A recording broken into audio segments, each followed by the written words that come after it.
Hello and welcome to Louise Singleton Creations. Today I'm going to be trying out some of a gorgeous selection of washi tapes which were kindly sent to me by the Washi Tape Shop. I received the transparent PET tapes which are just perfect for using with resin, so that's what I will be doing today. So if you would like to see the beautiful selection that I received, and if you would like to see what I made with some of them, stay tuned and enjoy the video.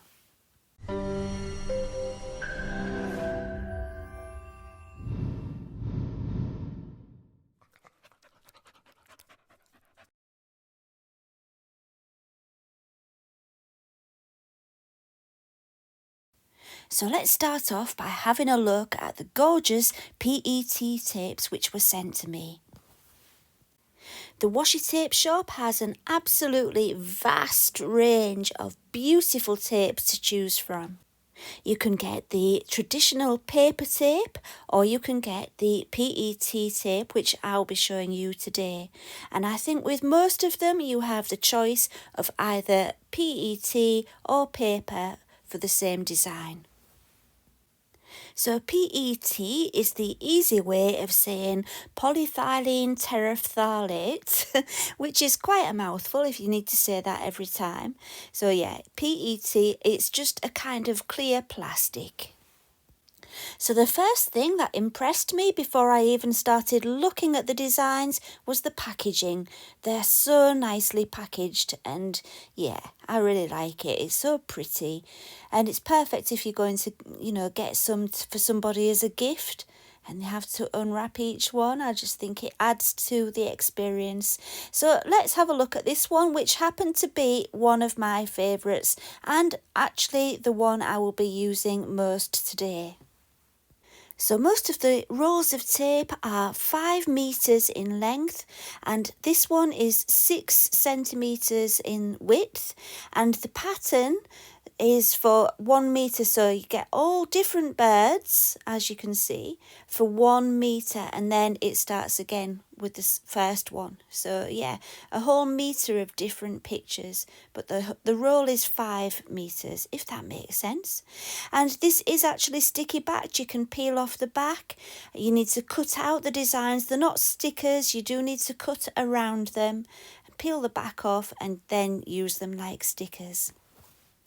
Right, before I get started with today's project, let's have a very quick look at all the others. So here we have Rose Nocturne, which is a gilded one. If you look carefully, you'll see that. Do you see the gilding on there? That's absolutely gorgeous. I will be using that one today. That was one of my favourites. I think the gilded variety is definitely my favourite. And this one is the Ivory Garden. That will be in one of today's pieces. So another gorgeous one. Then we have Oceanic Breeze, which I will also be using. It's funny because I didn't plan it that way, but the first 4 that you've seen are the 4 that I'm going to be using today. It's just the way it turned out. So yeah, that's another gorgeous one. Then we've got Petal Ponder, a nice black and white one, which is really cool. I like that. I can't wait to try all these out, but I always have so much to do. So yeah, another gorgeous one. Let's see what's next. Oh yes, now this one's a wider one than the others. I think it might be about 8 centimeters, or it might even be 10, I'm not sure. Monet's Garden, absolutely gorgeous. Just think of the layered pieces you can make with that using resin. Absolutely wonderful. I am inspired by that one, but I do love Monet as well, so that's maybe why it inspires me so much. Yep, that one gets a big thumbs up from me, and you might see that in a future video. So this one is called Radiant Flutter, and it's lots and lots of little butterflies, and I think that's very pretty. And that one's embossed. I don't know if you can see when I change the angle, but it's got a really nice texture to it. So yeah, that's another very useful one. Beautiful. Next we have Violet Bliss, which is another floral one. There we go, very pretty. And the final one is called Dreamy Merlot, which is another absolutely gorgeous tape. Thank you, Washi Tape Shop, for all my beautiful tapes. I hope you like what I'm going to make with them. I'm going to be using 3 different moulds today. One of them is a jar mould with a screw top lid. One of them is a chunky heart mould. And then there's this one, which is my tea light candle holder. And so this is the one I'm going to be starting with. I decided to use acetate to attach my pictures to, and so here I'm just measuring the depth of my mould so that I can cut my acetate to the right height. Don't worry about what kind of acetate you buy. I just took what I had from my drawer, and I think it's probably a transparency film which I bought for printing on. It could be a laser printer one, or it could be for my inkjet printer. I have both, and honestly it doesn't matter. When my piece of transparency film has all the pictures added to it, it's going to be rolled up into a cylinder so it can slot inside the mould. So what I needed to do before I could start adding my pictures was make sure it was exactly the right length that I would need to make it into a cylinder. And so I just held it up against the base of the mould where I could see the size of the tea light part of the mould, and it needed to be able to slot over that. And so I kind of held it up against it to try and gauge the measurement and then cut it. Then once I'd done that, I held it in, see if it would fit nicely, and then I knew I was ready to start adding my pictures. There were so many beautiful bird designs to choose from. It really was hard to choose, but I managed in the end. And so once I'd chosen the birds that I liked the most, I just cut around the edges. You don't have to go close to the design. Once it's in the resin, you can't see the edges where you've cut it. So it really doesn't matter. You won't notice if you've, gone too far away from the design or too close to it. Honestly, just do it nice and quickly. You don't have to spend absolutely ages cutting it perfectly. So once your design is cut out, you need to peel off the back. It can be quite tricky to get that bit started, especially if you don't have very long nails. But you find a way of getting the backing piece off easier after a while. With practice, it comes off easy. This was my first attempt, so it took me ages to separate it. But then after that, I started to realise how to get it off easily, and it was much better. So once I got a couple of designs on, and it was about 2/3 full, I made it into a cylinder and used some clear tape to stick it into place. And the reason I did it at this stage was because I still had another few designs to put on, and I thought, if I get the tape on there first, then I can put the designs over the top of my sticky tape to hide it. And so that's why I did it at that stage. And so here it is, all covered and ready to go into the mould. Do make sure you remember to put it in upside down, because otherwise you're going to have a tea light holder with upside down birds on. So there we go, that's all ready for the resin, and it's time for the next one.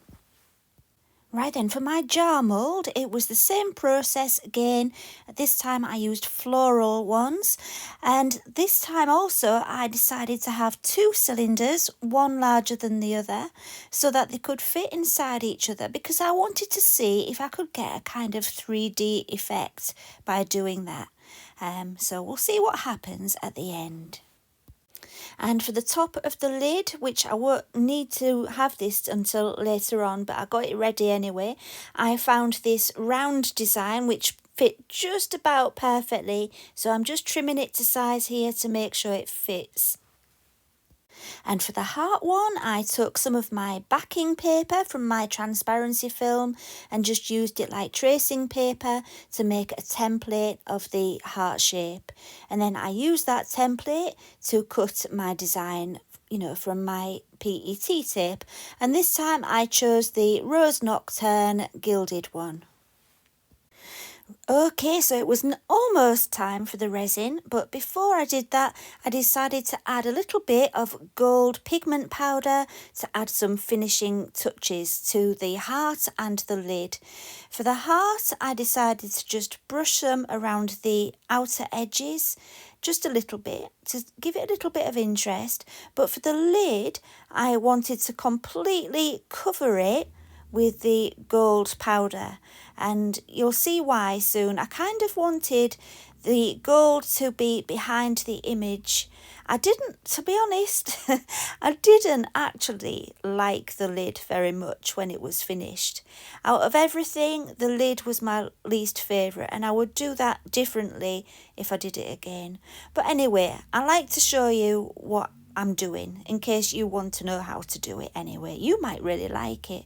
So as you can see here, I'm just completely covering it with the pigment powder with a soft brush. Right, so now it's time for the resin. Previously, I had filled the moulds with water and measured the volume, so I knew exactly how much I was going to need. I'm actually using two different kinds of resin. For the jar and the lid and the heart, I'm just using regular epoxy resin from Let's Resin. But for the tea light holder, because it's a big solid mass of resin that's going in there, I decided to use deep pour resin, which is also from Let's Resin.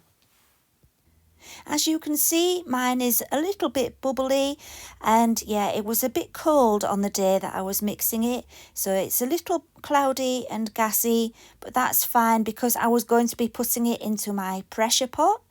If you don't have a pressure pot or a vacuum chamber, don't worry.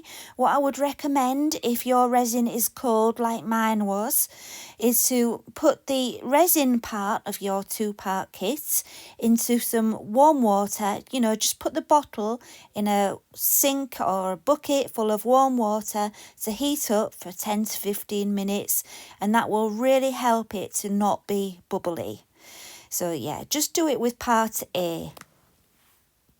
The wonderful thing that I've found with Let's Resin's epoxy resin is that it actually degasses very well by itself. So you don't need to worry too much about bubbles with it. It's really good.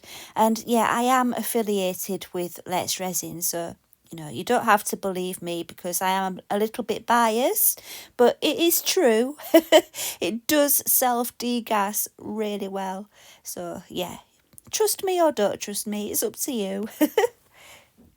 Anyway, however wonderful your resin is, I'm not going to lie, if you want it to be absolutely crystal clear like glass, your very best way is to use a pressure pot. But yeah, we don't all have those, do we? Anyway, once your resin is thoroughly mixed, all you need to do is pour it into your moulds. So because one of my objects was using deep pour resin and I was putting them all together in the pressure pot, I had to wait a couple of days before demoulding. Deep pour resin takes a lot longer to cure, which is great because it gives it all that time to degas by itself.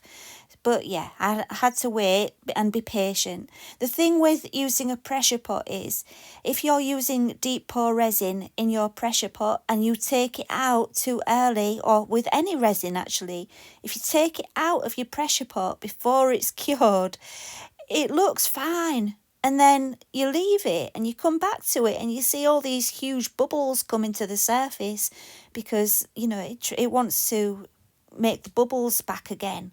So you need to make sure it's absolutely fully cured before you take it out of your pressure pot because, yeah, you get some not very nice surprises. So after leaving it 2 days to make extra specially sure that it was cured, they were ready. So when you use resin in a pressure pot, you will find that because it's putting all that pressure on the resin to make the bubbles become so small you can't see them, that pressure makes it less volume, if that makes sense. And so you have a space at the top And you can see that there. And so what I'm doing just to quickly finish it off is I'm using some UV resin, and that's just with some glitter added, just to fill up on the top and cure under a UV light, because after you've waited 2 days for your deep pour resin to cure, you don't want to be filling it up with regular epoxy and waiting another 8 hours or so, do you? So yeah, UV resin is very useful when you want to do something quickly. So for the lid, before curing the UV resin, I put my image in there. So I didn't peel off the backing tape, I just put the whole thing on the top there before curing it and made sure that there was no pockets of air trapped underneath. So after a couple of minutes of curing, they were ready to take out of the moulds. Finally, I bet you're dying to see what these turn out like, aren't you? So let's not wait any longer, let's have a look. So the tea light one was quite difficult to demould. I did put some soap and water in down the side of the mould to help it to slip out. So when I show you this one, you will see some of the wetness on the surface, but that's all it is, just a bit of soap and water. But look at that. This was definitely my favourite of everything I made. I think it's just stunning. Those birds look so beautiful, don't they? I really do love the results of that one. Okay, let's have a look at the next one. So here's the jar, and on camera, it's kind of hard for you to see those 2 separate layers of images that I did. But it did. You know, it did actually work. You do get a 3D effect when you're looking at it in real life. But yeah, I just couldn't quite capture it on the camera. But I do quite like that. And so let's have a look at the lid. And if you remember, this is the one thing I wasn't so keen on. I think if I did it again, I might not do the glitter behind it. And I might not do the gold either. I don't know. It just didn't work for me. But anyway, what I'm doing quickly here is just adding some UV resin over the top. It's high viscosity UV resin from JDiction because that domes really well. And yeah, I do like to use that when I'm doing a top coat where I want it to be a little bit domed. And after 2 minutes under the lamp, that was ready. Good old UV resin, so nice and quick. So now that the PET tape is covered, it's nicely protected, and it's ready to go on the jar. And there we go. I think it's very pretty. And like I said, I'm not keen on the lid, but it's not bad. I love the body of the jar. Absolutely gorgeous. The bird one is still my favourite though. But let's have a look at the heart, see if that changes my mind. Just looking at the heart now, it's just reminded me that I don't think I showed you that when I was doing the resin, did I? But yeah, I just put the image into the mould and filled it up with resin. It was very simple, but I must have just forgotten to show you that bit. But let's have a look. There. Look at that gilded tape. The shiny bits in the middle of the flower really do show up nicely in the resin, don't they?